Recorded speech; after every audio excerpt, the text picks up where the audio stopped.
Hello there, my name is Victor Oguinka, and you're welcome to the midweek edition of Today in the News, and of course all of those newspapers across the Federation, and looking at the major headlines everywhere.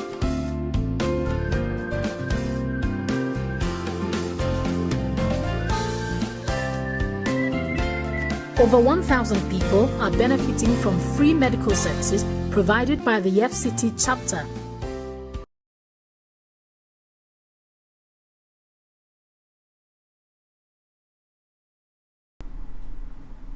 Good morning, viewers, and welcome to Vanguard Live. I'm Damlola Ogunshaki, and this is Today in the News. Here we read and give in-depth analysis of some of the stories making waves across Nigeria.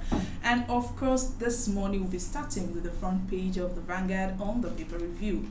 And on the front page, we have cancel power privatization now. Senate tells federal government. We won't have power in 10 years, says the Senate president. Tax power community to probe all federal government interventions. Don't upset investors, stakeholders warn. Lagos records 131 new cases as confirmed cases rise to 6,401. And you can see more of that on page 5. And on the front page, we have a photo story of a set of twins delivered by a 22-year-old COVID-19 patient yesterday at the Lagos University Teaching Hospital, Lutz. And we can see that the mother is seen here with teams of experts at the hospital yesterday. Of course, you can see more of that inside the Vanguard newspaper. And moving on to other stories, on page 8, we have federal government begins fumigation of Lagos, Abuja, Port Harcourt airports. And on page 26, we have herdsmen invade farms in Delta, chase out farmers. Also on page 6, we have COVID-19. We won't reopen economy fully until this is coming from the federal government. And it has riders. It says research going on 5 drugs in Nigeria. Says fatalities increasing due to self-medication. 6 nurse support for national response. Chinese medical team still not in Nigeria, and these are still in Nigeria rather. This is still coming from the federal government. And Madagascar syrup given to Nigeria free. And on the stories above, on page 10, we have a northern youth flooding south with North Amajarai. And this is coming from Tanko Yakasai.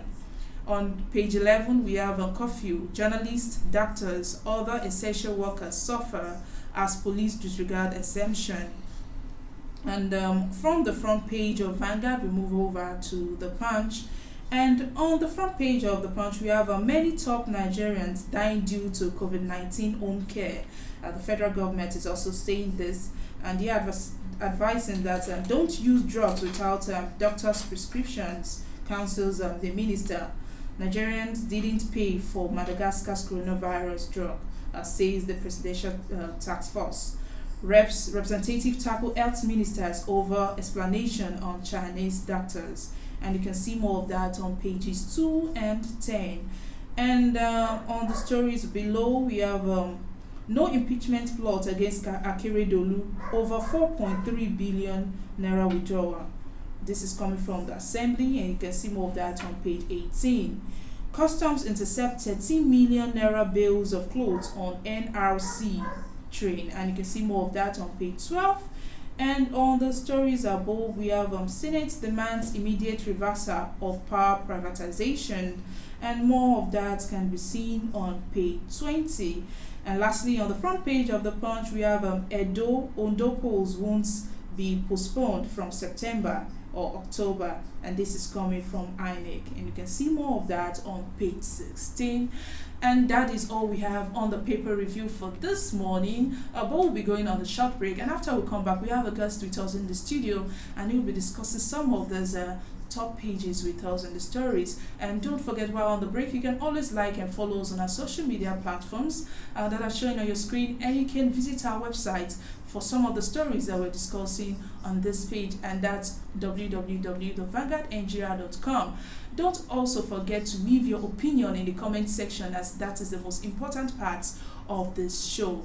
We'll be back after the break.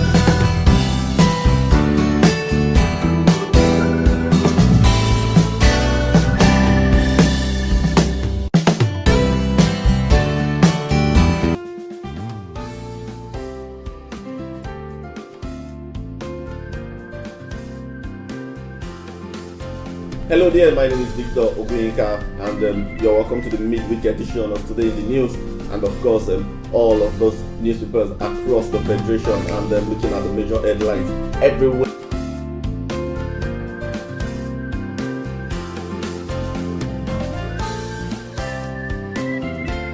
Over 1,000 people are benefiting from free medical services provided by the FCT chapter.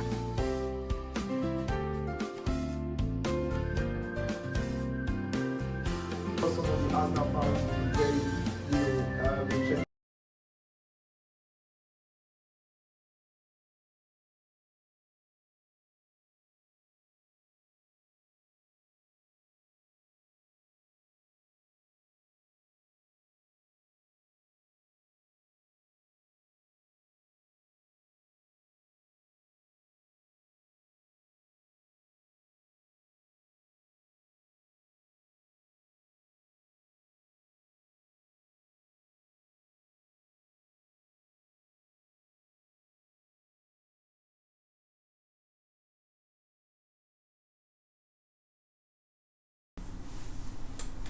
All right, welcome back. If you're just joining us, this is Today in the News. Here we read and give in-depth analysis of some of the stories making waves across Nigeria, and I'm Damilola Ogunshaki. And of course, we've looked at the front page of Vanguard and The Punch, and now we'll be going to the paper review. And joining me in the studio is the former editor of Concord and Daily Times newspaper.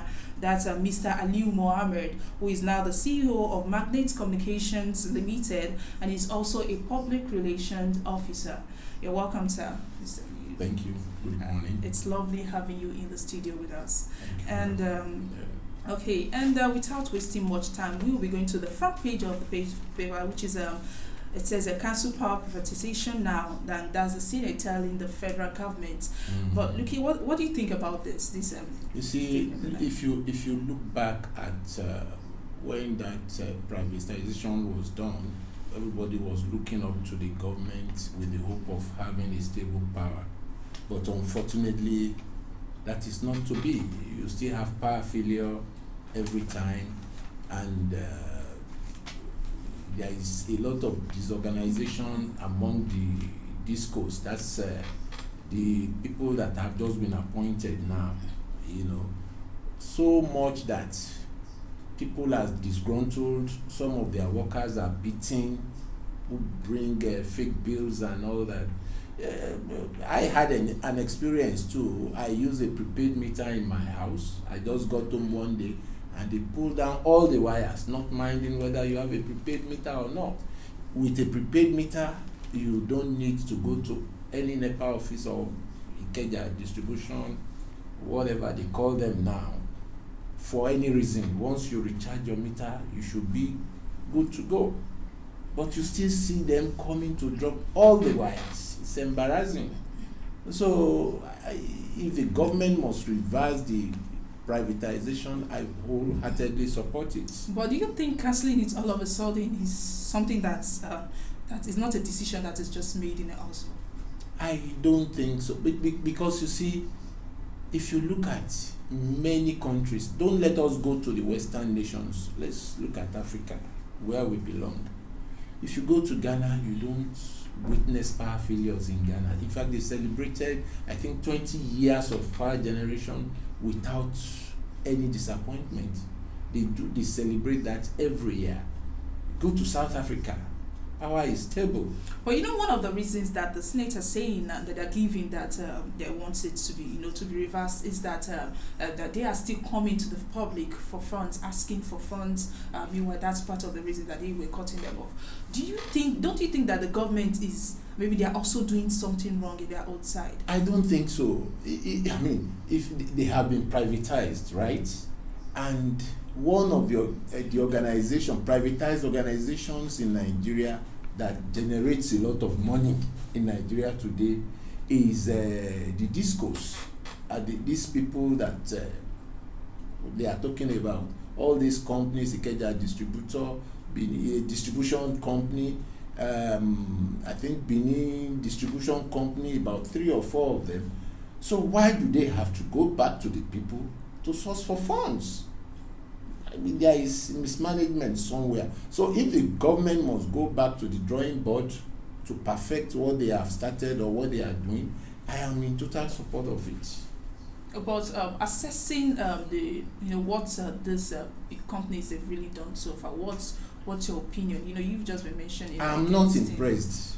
The truth So is also that I'm compared not to the government that impressed. was handling it before and also now, do you think the government did a better job? Well, for now, power has improved a little.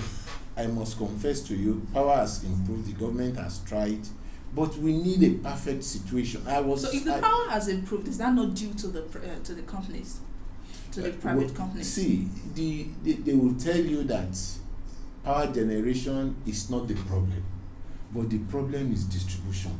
So they should go back to the drawing board and perfect the distribution of power. Sometimes they will come up with excuses that generation has fallen to so level and all that, but I think we should rise above all this. We should rise above it. If a small country like Ghana can give 24-hour power supply, 24 hours power supply, I don't see any reason why we shouldn't be able to do that. So if they have to go to the drawing board to give Nigerians 24 hours power supply, then let it be. In my office, I have to buy fuel almost every day. In my house, I have to buy fuel and diesel. I mean, that is an unnecessary expenses. But totally. do you think the government is ready to handle this if the privatization is actually cancelled? The government seem to have the will, considering the people that have held sway at the Ministry of Power. But there must be the same willpower by all these electrical generation companies. They must have the willpower to match the government's effort to give us a non-stop power supply. Okay, thank you on that. Moving on to other story, we have that's on the COVID-19. The federal government said they won't reopen the economy fully until they are able to curb this COVID-19 pandemic. What do you think about it? I think I want to support the government because you see, we still seem to see this COVID-19 as something that is not here with us. But the truth of the matter is that the thing is here with us. Go to the banks, go to the bus stops. You still see people clustering. The principle of social distancing is not being maintained. You see people still walking the streets without using their face masks. You see people holding themselves. I still saw people shaking hands yesterday.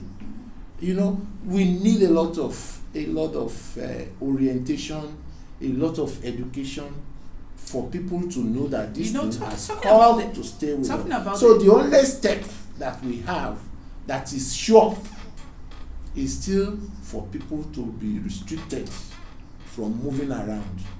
And the only way we can do that is what they have started, gradual opening of the economy. But do you think it's a success? It is so far. But we need to, like I said... But you said you saw some people shaking hands. Yes, it is reasonably, because you cannot perpetually shut down the country. People are hungry, and the so-called palliatives are not going around. So those who are hungry are now falling back on the few people that have money, not even minding whether those people have money. People send text to you, we are hungry. Any reasonable human being that gets such a text will want to help people. But there is a limit to how you can help, so that you yourself will not need help. Okay. So, please let me conclude. The economy cannot be perpetually shut down. They have to open it up, let people start. There are people who can't survive without working every day, without getting money every day. So that has started now. Then, before the next phase, there must be thorough education that this thing is here with us. Okay, so it's on that education I just want to ask you a question. You said that they need to educate people. But according to what was said, it also said that some of the people who are relying on self-care at home, most of them are educated. So what do you say about that? Yes, because as at today, there is no vaccine. there is no known treatment for COVID-19. Even those who are being treated there, I saw a video a few minutes ago of people in the isolation centers dancing and eating. The truth of the matter is that there is no vaccine yet. So what the doctors are just doing now is blind treatment. You are there, they will try some drugs, and if you are lucky, you get out of it. If you are not, then that is it. You are on your own. So people are really reluctant a lot of people are reluctant to come out and tell the NCDC that they have this problem. Rather, they are also trying to treat it.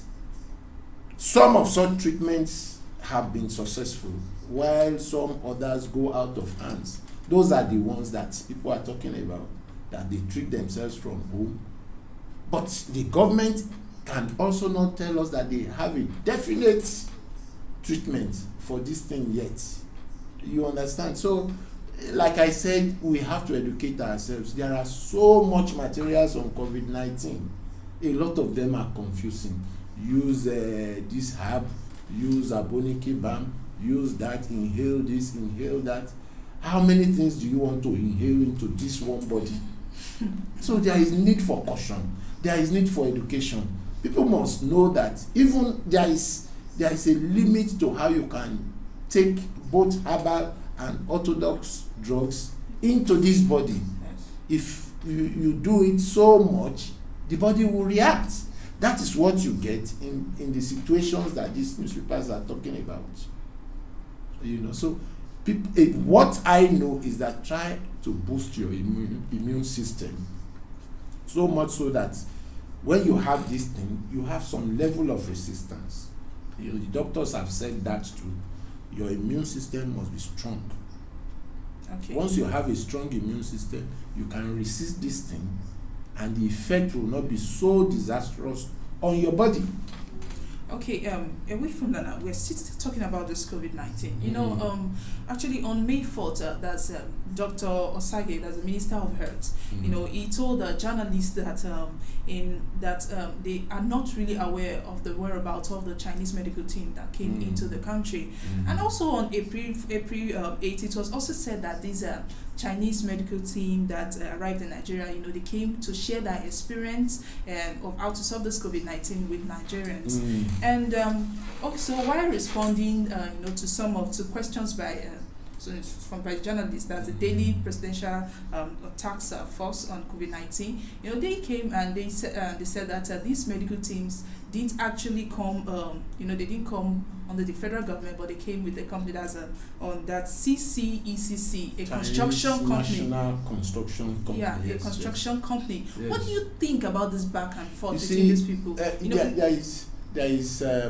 I understand what you are trying to say. From day one, if my memory still serves me right, from day one, the government explained that. Don't also forget that before the Chinese people came in, the Nigerian Medical Association wrote a petition resisting their proposed trip to Nigeria. Including majority of Nigerians Yes. also.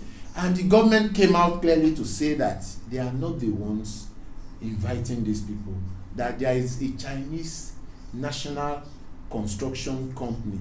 They are the ones handling the new airports, MMA airport. They are handling the railway construction projects in various parts of the country. As a result, they have a lot of Chinese nationals in Nigeria, and they need these Chinese doctors, I think 7 or 11 or 13 of them, to come here to teach them. They are not even treating.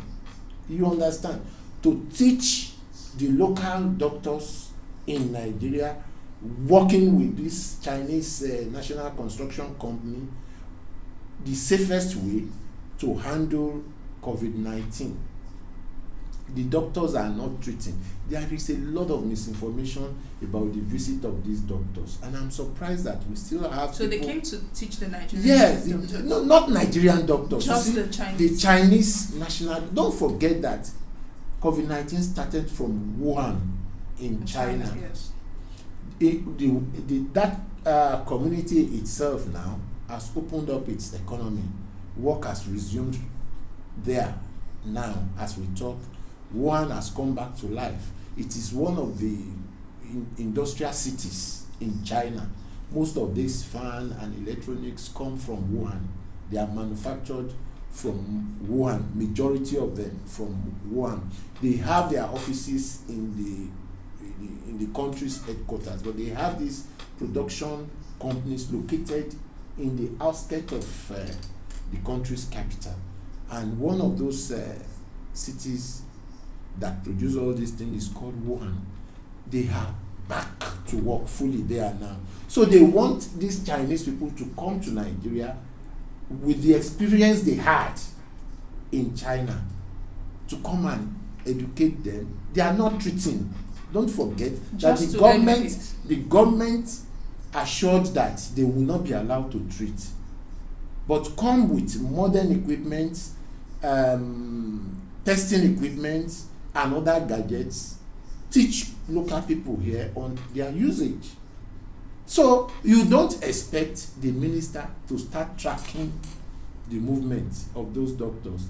They are just like visitors, professional visitors to Nigeria. You can't track their movements. But now we are aware that they're still in Nigeria. Yes, Since they are still in Nigeria. You know, before this Chinese medical team arrived in Nigeria, we had just 254 cases and 18 deaths. And now that they are here, you know, to teach the doctors, like you said, on how to undo, you know, this COVID-19 patient and the cases. The case has increased to over 6,000 cases. What do you think of this? Do you think they are reducing? You see, like I said, we have to continue to educate our people. These Chinese people are not treating anybody. They have not treated anybody. They are not treating COVID-19 cases. If they are treating such cases, Nigerian doctors would have made a lot of noise. Sorry to cut you off. We will continue more after the break. Okay, if you're just joining us, this is Today in the News, and here we read and give in-depth analysis of some of the stories making waves across Nigeria. And right now we are going on the short break, and when we come back, we'll continue further. But don't forget that you can always like and follow us on our social media platforms and also share this show. Stay with us, we'll be back.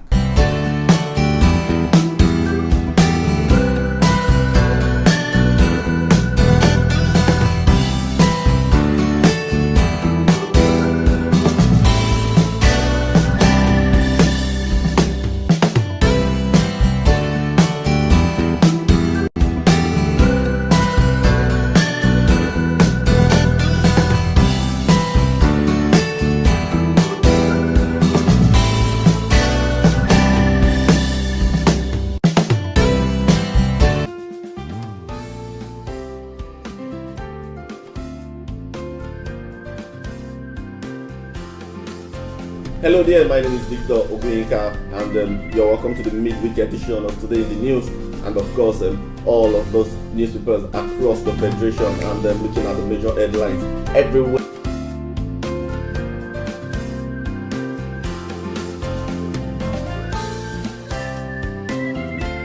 Over 1,000 people are benefiting from free medical services provided by the FCT chapter.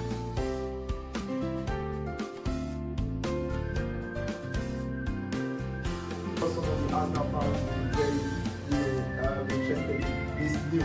Arsenal Spurs Club transfer record signed Pep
All right, welcome back. If you're just joining us, this is Today in the News, and here we read and give in-depth analysis on some of the stories making waves across Nigeria. And Damlola Ubushaki, and I've been with Mr. Aliu Mohammed, who is the former editor of Concord and Daily Times newspaper. He's now the CEO of Magnate Communications Limited and a public relation consultant. Welcome back, sir. Thank you.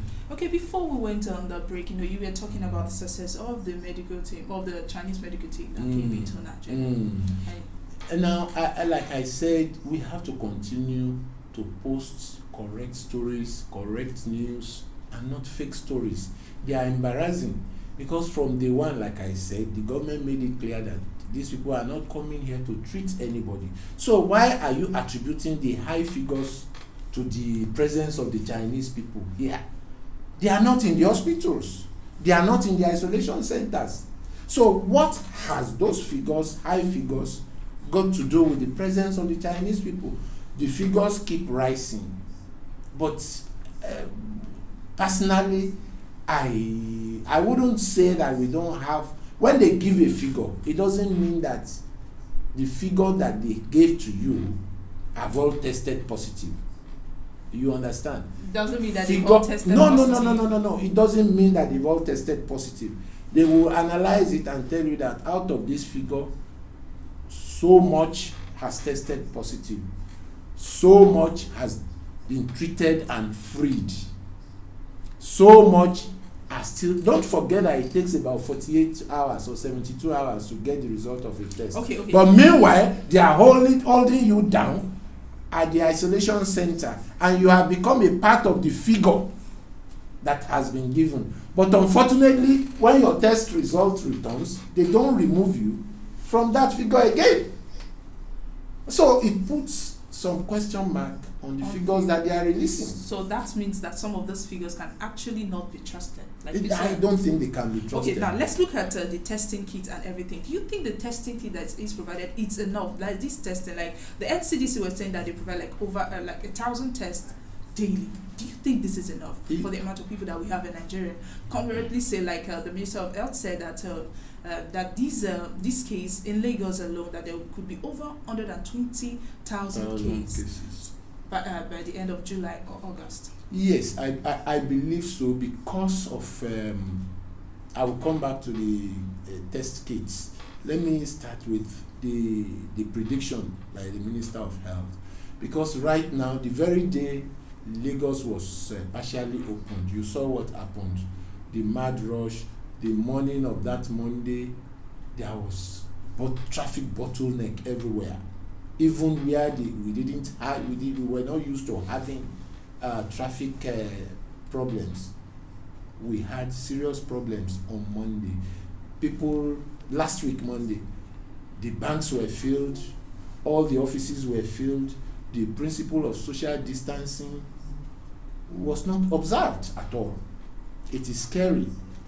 We must face the fact that this COVID-19 is here with us. It may take some time to go. It will change a lot of things about us. So we must be very careful the way we relate in public. Government has come out with some standards that must be met. Use your face mask, use hand sanitizers. People should adhere to it.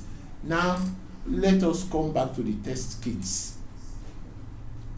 It is due to the fact that the test kits that we have presently and the equipment are not enough. And that is why it takes about 3-4 days before the results come out. But my question is, if you have somebody who is already seriously affected by COVID-19, how do you treat that person when you don't have his result? That means you have to treat him blindly until the result is. Some people have died before even their results come out. Though it puts a fact to the issue that the test kits are not enough. In Kano, the NCDC center in Kano was shut down because they didn't have materials with which they could test and treat people. And there was a deluge of deaths in Kano. in one day they have over 100 deaths. But that was not related to COVID-19. You can't, you see, I don't want people to say that those deaths, okay, what caused the deaths? Nobody has been able to come out to say so. Why? Because once people die in an Islamic environment, they are buried immediately. So you don't joke with the fact that you don't just go and faint there and say you are joking. Before you know it, you are buried. So there was nothing like a postmortem to even know what happened. So you cannot confidently say that those deaths cannot be attributed to COVID-19. You know, until we had a top Nigerian, that was Abba Kyari, that died. Yes. People still believed that there was no COVID-19 in Nigeria, but it is here. There are people who didn't even go to the hospital that have died. Just yesterday, we heard that the wife of General Dia died, the senior wife, Josephine Dia, that the woman had died of COVID-19. These are little facts to prove that this thing is here and it is real. So we have to be careful. It is going to change our lives. I had my birthday on May 18th.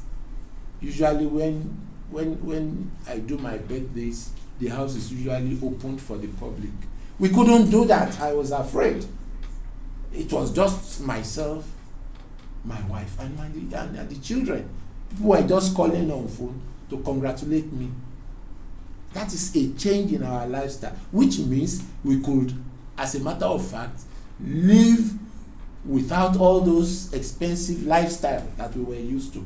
Yes. It has happened with me, so I want to maintain it and save some money. We leave that to Thank you very much. It's been lovely having you in the studio with us. And we've had Mr. Aliu Mohammed in the studio, and he has discussed some of this thing. He is the former editor of Daily Times and also Concord newspaper, and is also now the CEO of Magnus Communication. Is also a public relation consultant. Has been lovely having you here with the studio with us, sir. And right now that is the end on this show. And don't forget that some of the stories that we've reported here, you can always get it on our website, and that's www.vanguardngr.com. And you can always like and follow us on our social media platforms that are showing on your screen, and you can always visit our YouTube channel and share some of our videos. And that is all from me, Tablola Abushaki. Don't forget to always stay safe.